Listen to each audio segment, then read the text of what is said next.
Eccoci mister, oggi una battuta d'arresto che forse il Conegliano non si aspettava, è stato un po' roncambolesco il finale, un gol parato, un palo clamoroso, anzi una traversa per l'esattezza.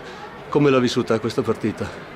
Beh, innanzitutto sapevamo che non era una partita facile perché giocavamo contro una squadra che nelle ultime domeniche ha fatto dei risultati importanti e aveva recuperato dei giocatori importanti, quindi non c'era niente di scontato. E direi che sostanzialmente chi fa gol vince e chi non fa gol purtroppo sta a recriminare. Possiamo recriminare sul rigore sbagliato, possiamo recriminare sulle diverse opportunità da gol che abbiamo avuto, però non siamo riusciti per nostra imprecisione a sfruttare queste occasioni.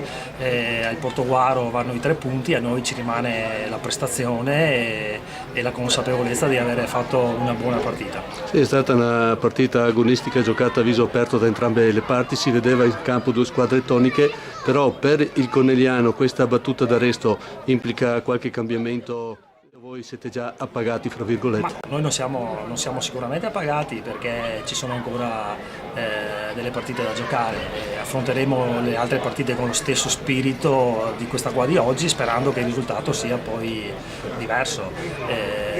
Non so adesso cosa hanno fatto le altre pretendenti al terzo posto, ma comunque credo che siamo in corsa per la terza posizione, che per noi è una posizione importante e dovremmo lottare fino alla fine per poterci arrivare. Per chiudere questa intervista, il vostro obiettivo era i playoff, chiudere nelle prime 5 o siete andati sotto le aspettative?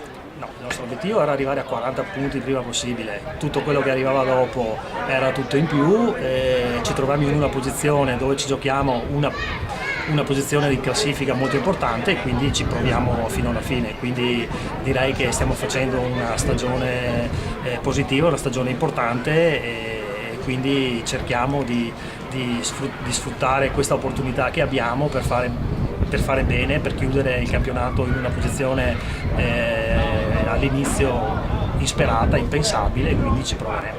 Grazie.